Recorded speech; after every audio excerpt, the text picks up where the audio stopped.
Ranking Member Grimm and members of the House Transportation Committee. My name is Chris Mata. I'm the Chief Engineer and Deputy Executive Director for the Ohio Turnpike and Infrastructure Commission.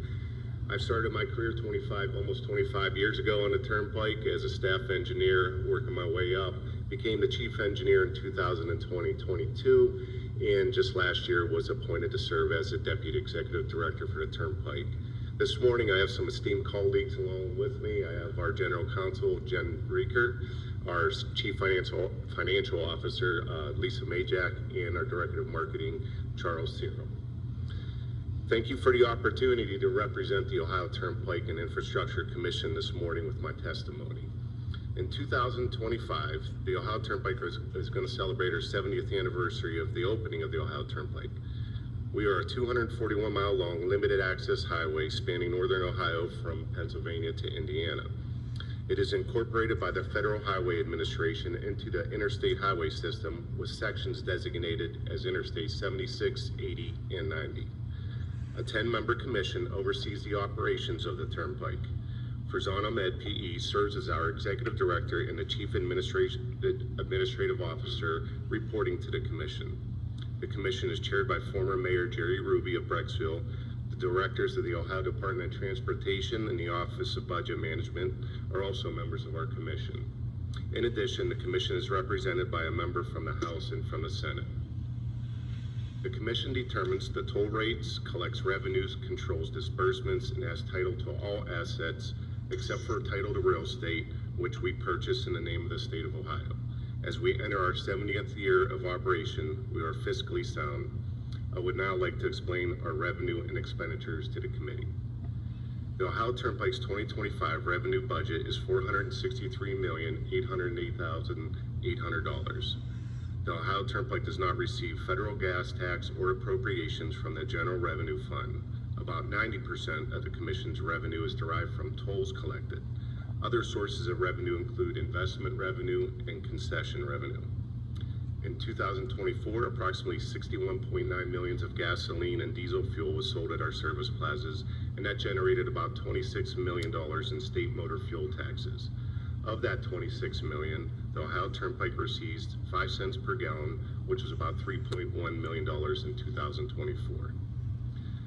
The Ohio Turnpike's direct business operations generated more than $739 million in economic activity last year. This total includes $448 million in revenue, mostly from tolls, which is distributed throughout the local economies. An additional $291 million in revenue was produced by the Ohio Turnpike's 14 service plaza vendors.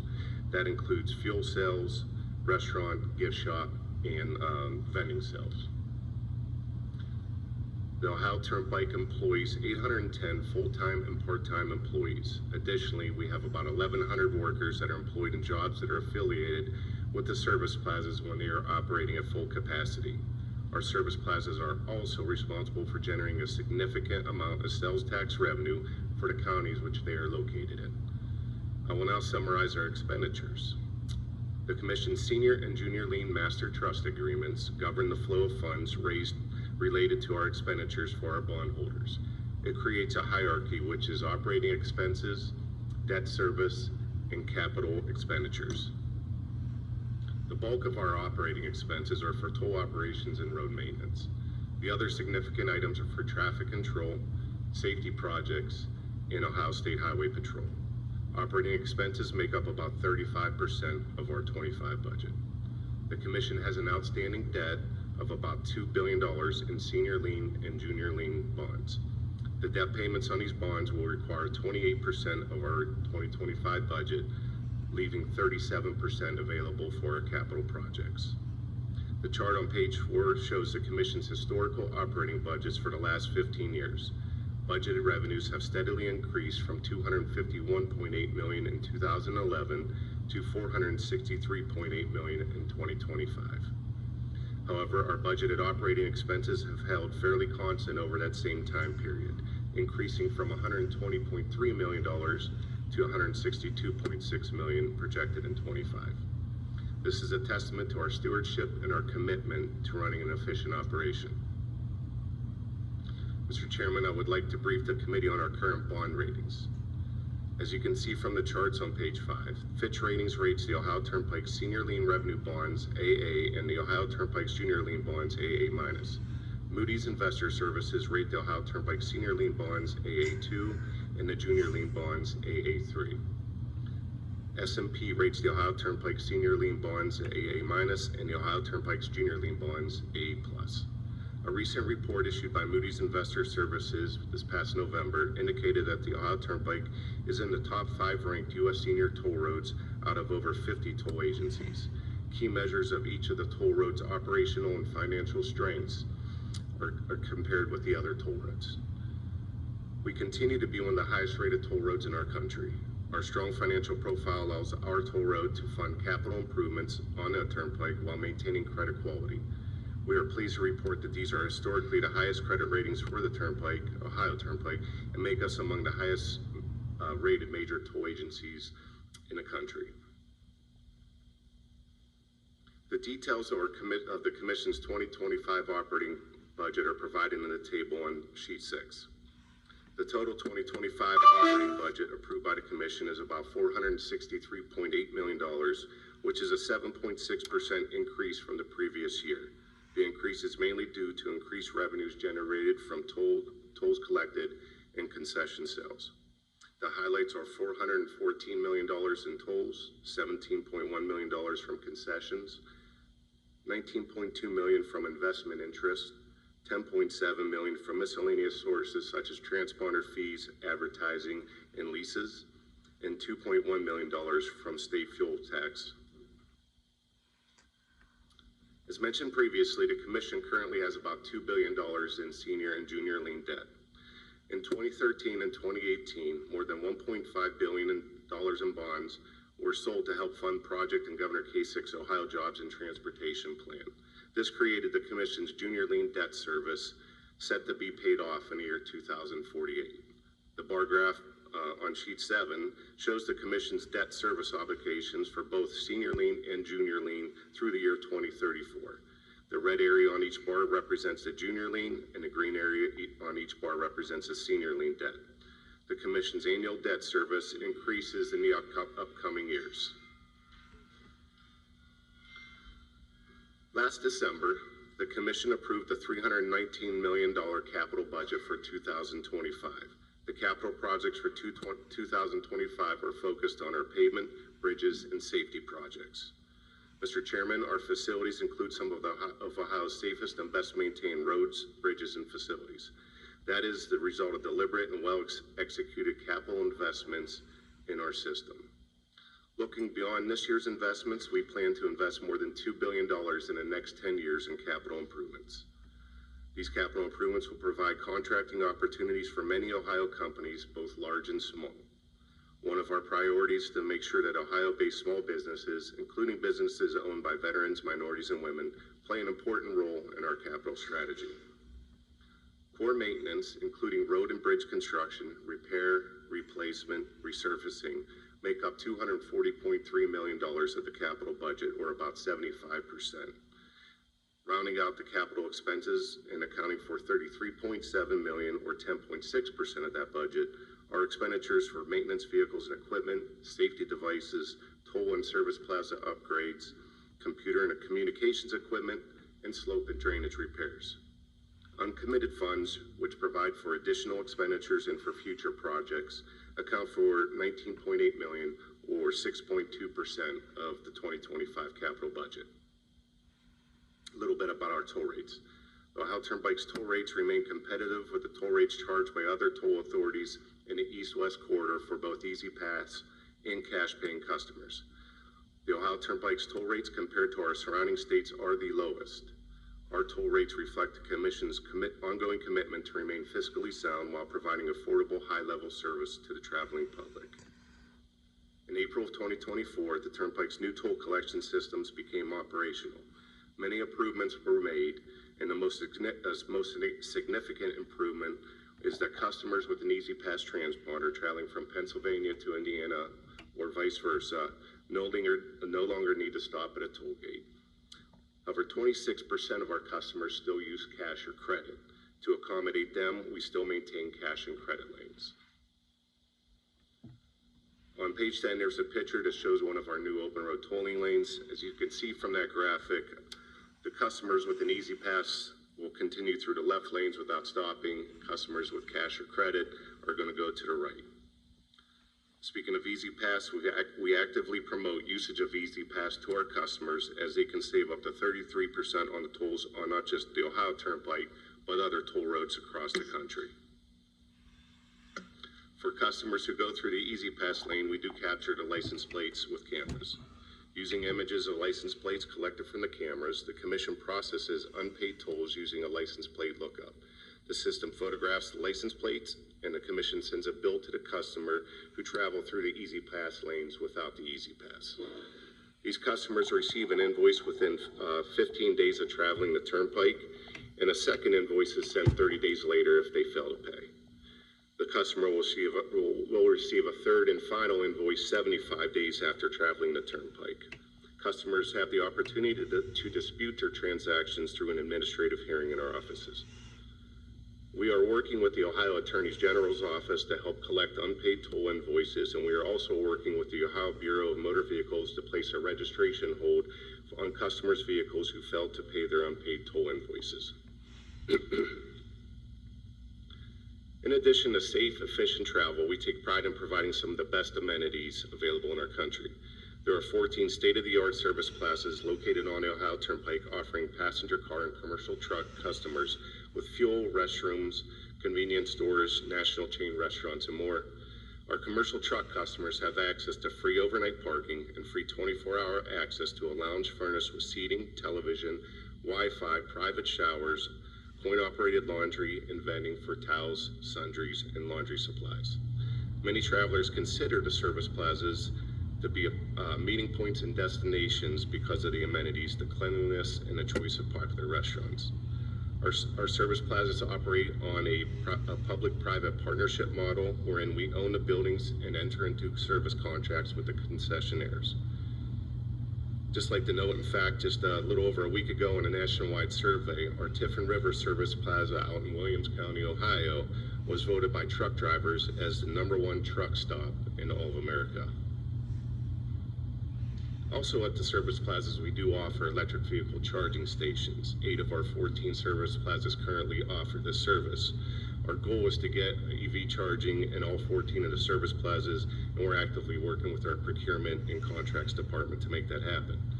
The model that we use, once again, is a public-private partnership. We provide the land pretty much free of charge. They build out the electric service that's required for their transformers, and then they provide us a fee for maintaining those grounds and the leasing.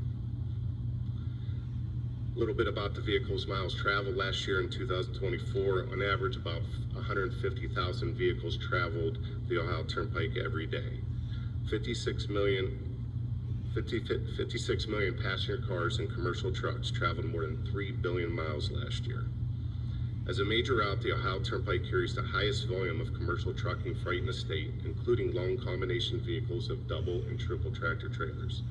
The highest freight carrying segments of Interstate 80 move nearly 80 million tons of cargo, worth $575 billion each year, according to the Bureau of Transportation Statistics.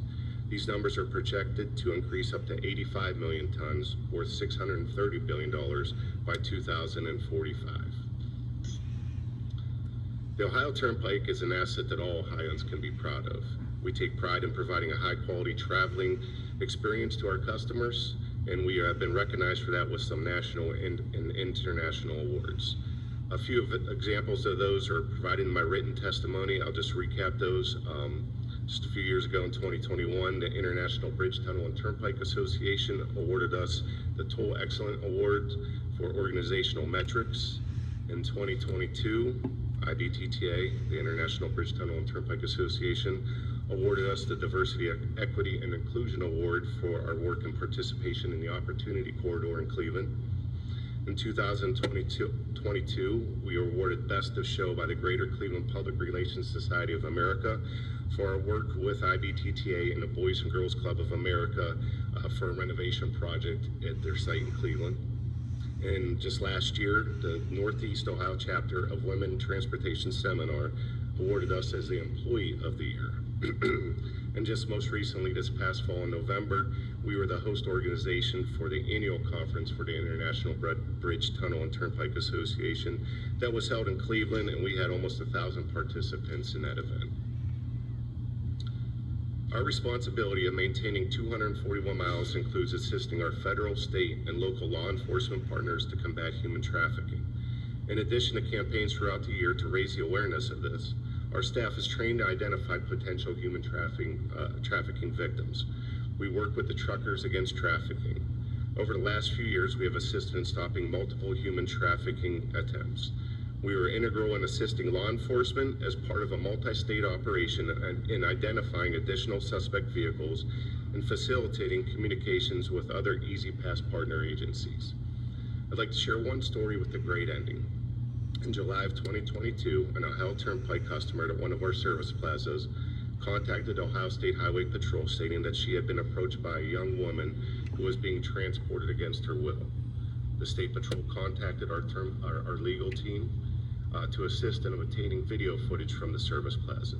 Using our newly installed camera systems at the service plazas, the Highway Patrol was able to identify and apprehend the perpetrator. The woman was reunited with her family. In closing, over the last 70 years, we have been a stable and reliable organization. The Ohio Turnpike is recognized as one of the leading toll roads in the country, as well as being financially sound, and which is evidenced by our high bond ratings and safety record. As a state-owned business, we are focused on customer service and maintaining the highest engineering, ethical, and technological standards. Nothing that we accomplish would be possible without the 810 men and women that work on our roadway or in our buildings. It is an honor to represent them and before you today and answer any questions that you may have. Thank you. Thank you, Director. And I would say just personally, the sections that I've been on your turnpike are beautifully maintained. They are completely accessible, and I greatly appreciate the fact that I can still go to a cash plaza and pay my tolls that way, having been on others around the country that don't give me that option. Any questions from the committee?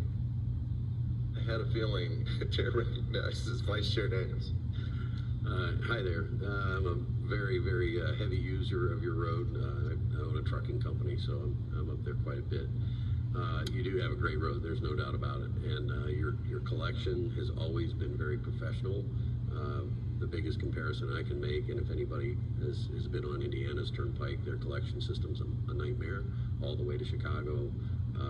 You know, if you pull up and you want to use a credit card, it frequently doesn't work, and frequently you push the button to get help and there's nobody there. So I do like the fact that you've maintained the cash option so that if there's a problem. I'm curious of a couple things. One, how has the cost savings worked with that? Have you started to recoup savings in collection of tolls versus the high staff that you used to have? I guess I'll stop with that question because I have a few.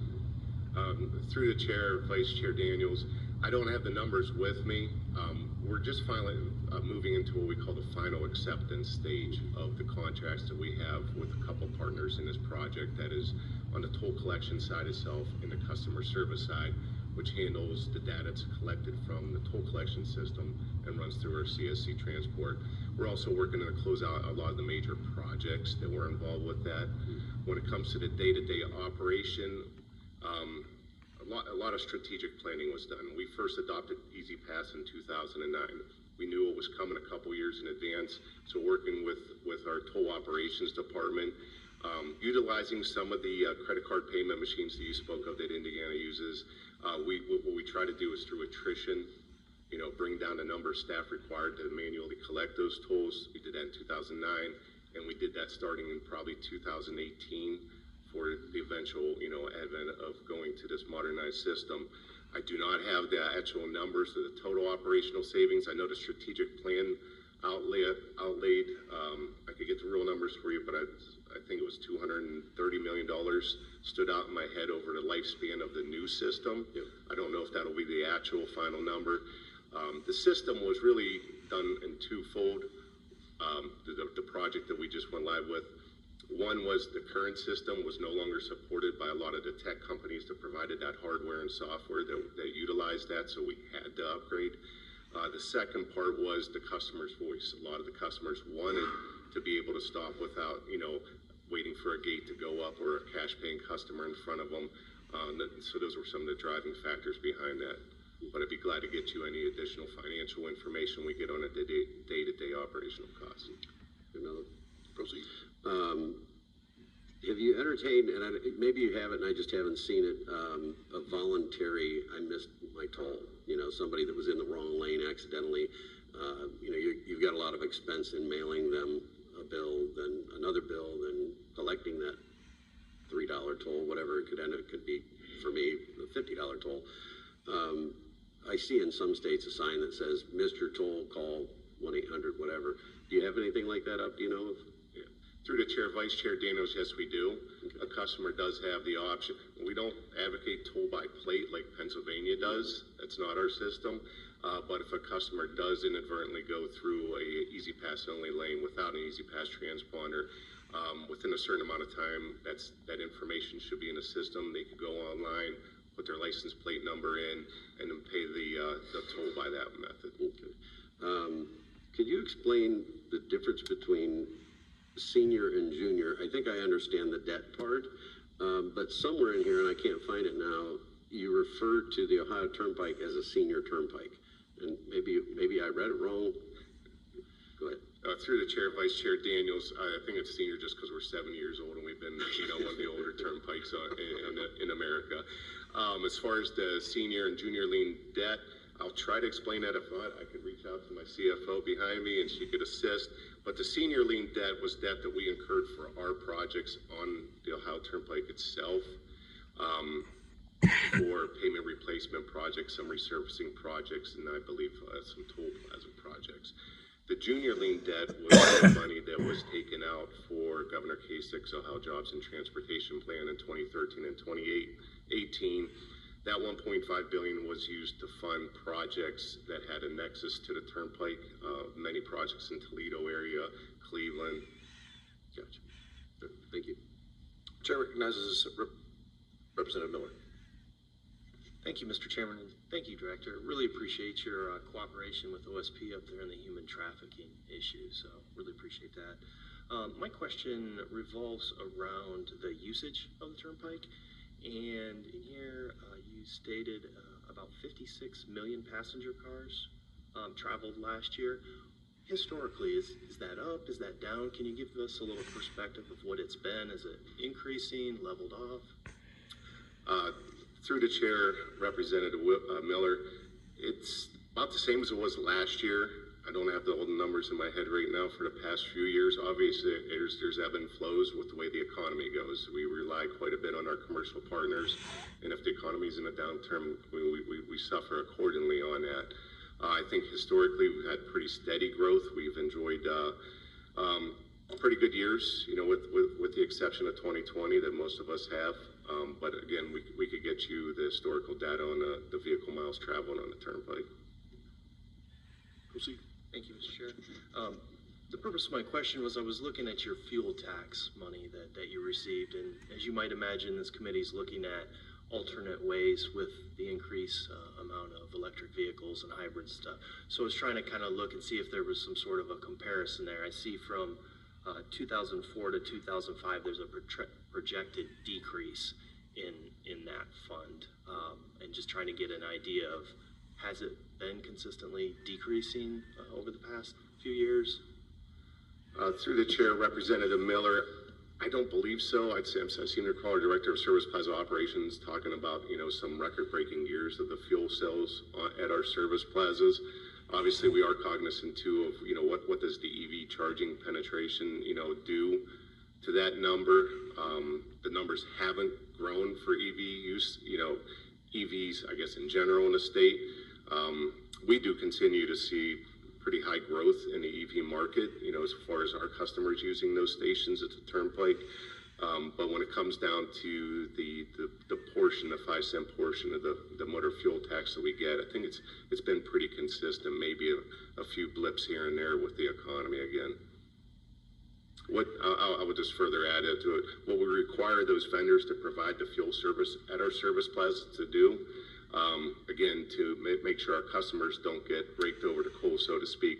Those contracts are written with language in there that requires those providers to do fuel price surveys, and they have to go in the geographic area of their service plaza, not like on other toll roads or whatever it may be. So they have competitive fuel prices for our customers that need gas or diesel when they're traveling. Chair recognizes Ranking Member Grimm. Thank you very much, Chair. Thank you so much for being here with us this morning. I wanted to ask you a little bit more about the safety cameras at the service plazas. Do all of the service plazas have cameras, and how many cameras do you have on the perimeter? Because it's a very big space. Yes, it is. Yeah. Through the chair, Ranking Member Grimm, I don't have the number of cameras in my head like what they are. I could tell you there's quite a few. All the service plazas do have them. They have interior. They have them. There's a basement in most of the service plazas as well. There's cameras down there. They're on the exterior grounds. Those have been installed the last few years. We do have in our 2025 budget more money to add more cameras to all the service plazas to make sure that we're covering pretty much every square foot of the facility. In addition to those cameras, we are, and you talk about safety, we are continuing with other types of safety projects on the turnpike, intelligent transportation systems. All of the toll plazas are monitored by cameras too. Those cameras were more for watching the cars and trucks for money reasons.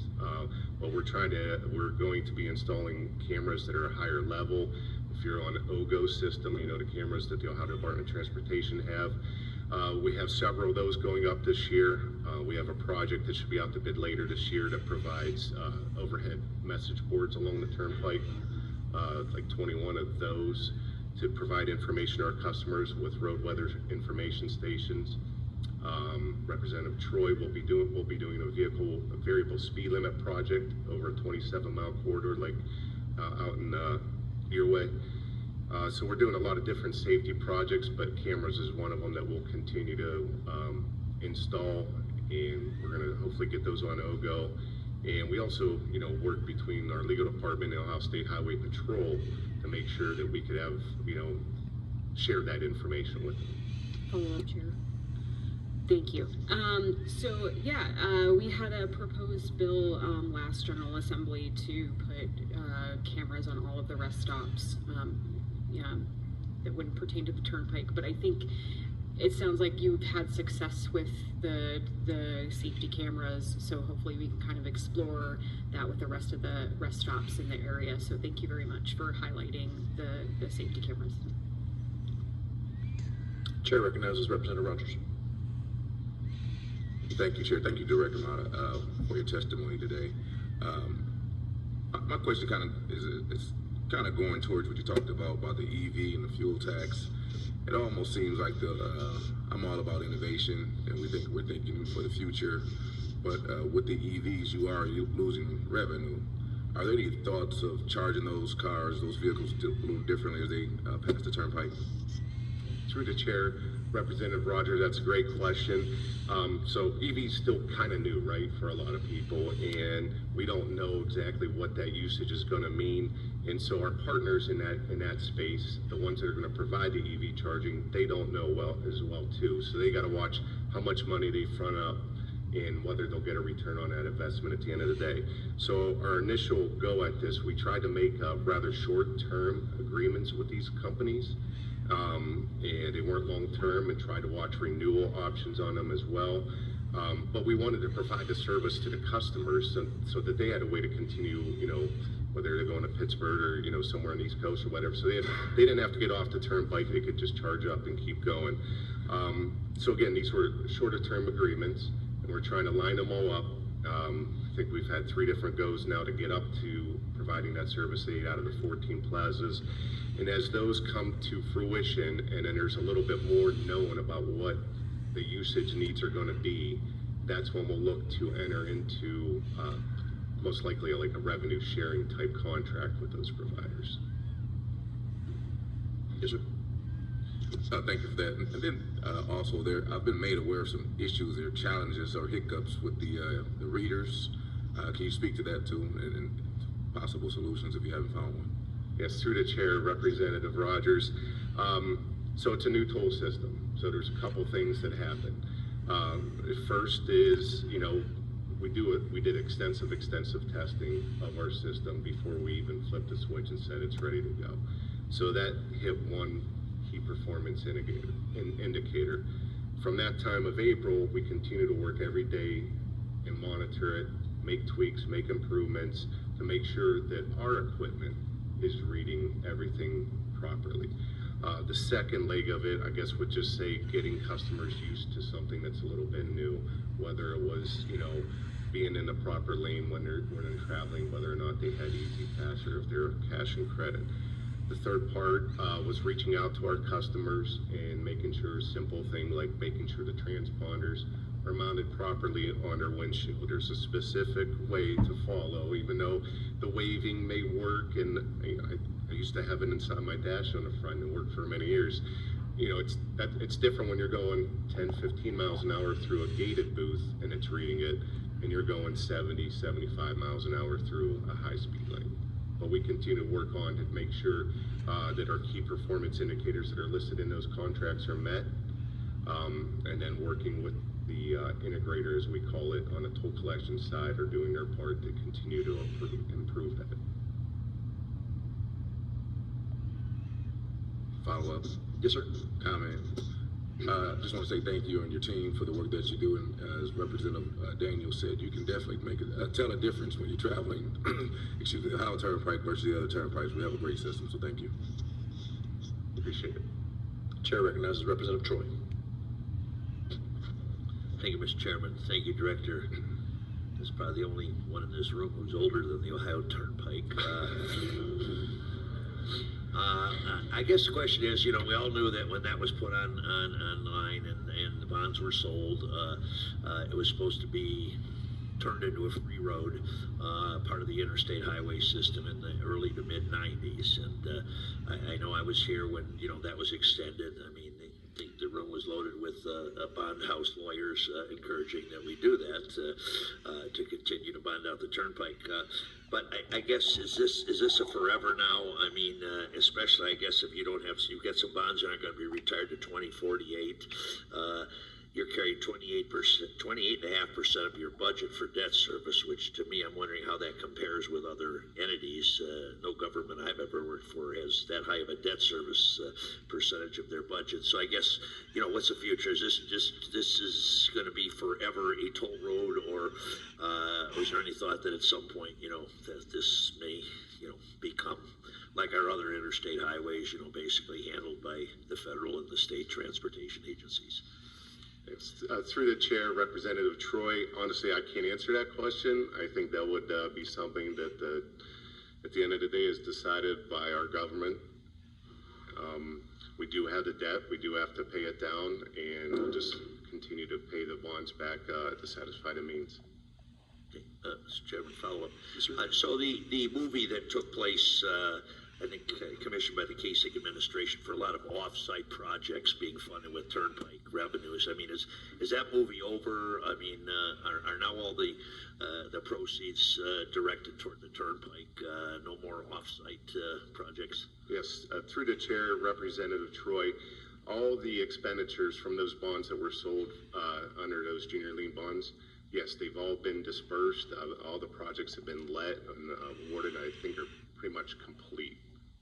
Okay, Mr. Chairman, one follow-up. So the Easy Pass was basically, to obviously make things more customer-friendly, et cetera. I mean, and I know that, those people who go through without an Easy Pass, I know that, you're working with the Attorney General, Dun and Bradstreet, those people, get them to pay their bills. But I've heard from some people saying, that they're still getting, even though they have an Easy Pass, they're getting bills in the mail. I mean, are there still some bugs in the system? And then and the other thing is this is supposed to be customer friendly. It saves the turnpike money on toll collections, mailing costs, and all that. I have an Easy Pass, but most of my travel is north and south, not east and west. But I guess the question is, why do I have to pay 75 cents a month without using this thing? Basically, it's like an annual credit card fee. Whether you use it or not, we're gonna ding you 75 cents a month. Through the chair, The Turnpike Commission look at that. I mean, I can afford it, but I mean, I just think, chronic users of the Easy Pass, sure, it's not gonna be a problem, but, non-use, I don't think we should be charging people. That's true. Through the chair, Representative Troy, it is something we evaluate every year. We would take a look at what type of fees are added onto it, and make sure at least we cover our cost involved with utilizing these types of systems. Easy Pass isn't just an Ohio thing, as you know. We're part of an interagency group and have participation costs in those as well. I will do note, though. I'll look at our CFO. I don't have the number in front of me, but if it is, the Easy Pass is used for a certain amount of transactions per month, then that 75-cent fee is waived. I'm getting nods, so that's good.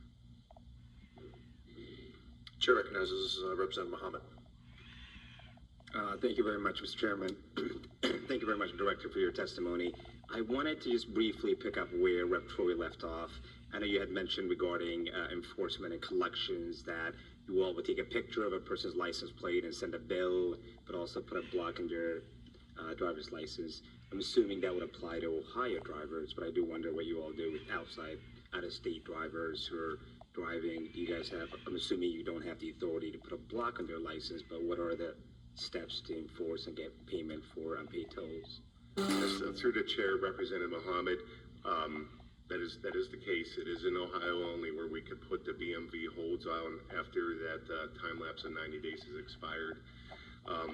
We have worked with other states. Other toll agencies are in discussions together, but it really comes down to the AG's office and the processes that they go through in those other states. We want to make sure our customers, especially Ohio-based customers, are offered the same due process when it comes to their unpaid tolls. As I mentioned in my testimony, that we do provide the opportunity for, they call customer service, they try to work it out. If something they still don't disagree with it, then our customers can go through an administrative hearing. That is not offered in some of the other states, but we continue to work on trying to get that reciprocity with other states in order, especially for the high money abusers, to try to recoup some of that. Chair recognizes Representative Miller with follow-up. Thank you, Mr. Chair.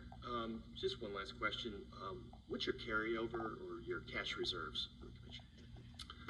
Through the chair, Representative Miller, if you don't mind, I'd like to call our CFO up to that money up the podium if she has that number. I don't have that one. Morning. Through the chair, Representative Miller, we have in our uncommitted funds, we have those set in our expense reserve. We are required to have 1/12 of our operating budget set off in reserves. Which is approximately?